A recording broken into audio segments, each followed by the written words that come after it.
Folk singer Maithili Thakur ने बिहार की अलीनगर विधानसभा seat पर धमाकेदार जीत हासिल की। सुबह से गिनती में माहौल पूरी तरह से हाई वोल्टेज था। पहली 2 राउंड तक तो सीधे टक्कर, कभी मैथिली आगे तो कभी पीछे। पूरा इलाका सांस रोक कर बैठा था। लेकिन जैसे जैसे तीसरा और चौथा राउंड आया, हवा बदलनी शुरू हो गई।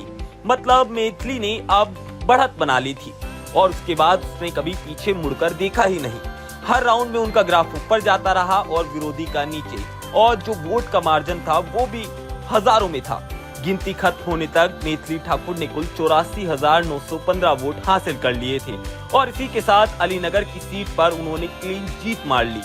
सोशल मीडिया पर एक ही लाइन ट्रेंड कर रही थी, मैथिली ठाकुर शुरू से सियासत तक और हर जगह हिट। अब बात करें उनकी कमाई की, यानी कि चुनाव में घोषित संपत्ति जो उन्होंने हलफनामे में दी, जिसमें लगभग 3.8 करोड़ रुपए की संपत्ति उन्होंने बताई।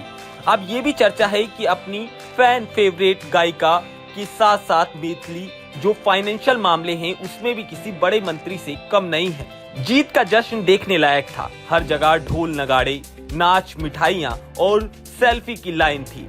एक बुजुर्ग महिला ने तो फूलों की एक बड़ी सी माला मैथिली को पहना दी और बोली कि हम ही के आशीर्वाद से बिटिया विजयी हुई है।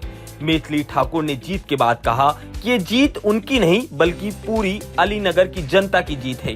उन्होंने कहा जैसे उन्होंने बिहार का नाम संगीत में रोशन किया, वैसे ही विधानसभा के लोगों की आवाज बनकर वो पूरी तरह से गूंजेगी। लोग भी पूरी उम्मीद लगाए बैठे हैं। कोई कह रहा है स्टेज पर सुर लगाती थी, अब विधानसभा में जनता की सुर उठाएंगी। अब सबकी नजरें मैथिली ठाकुर पर बतौर विधायक अलीनगर और आसपास के जो इलाके हैं कि वो उनमें कौन कौन सा काम पहले शुरू करती हैं, इस पर टिकी है। मगर इतना तो पक्का है कि आज बिहार की एक ऐसी नेता चुनी गई हैं जिनकी आवाज और काम दोनों भरोसे के लायक हैं। अब देखना होगा आने वाले वक्त में मैथिली विधायकी से और कौन से सुर लगाकर जनता को लुभा पाती है। ऐसी ही खबरें देखने के लिए हमारा चैनल फिल्मी बीट को अभी सब्सक्राइब कर लीजिए।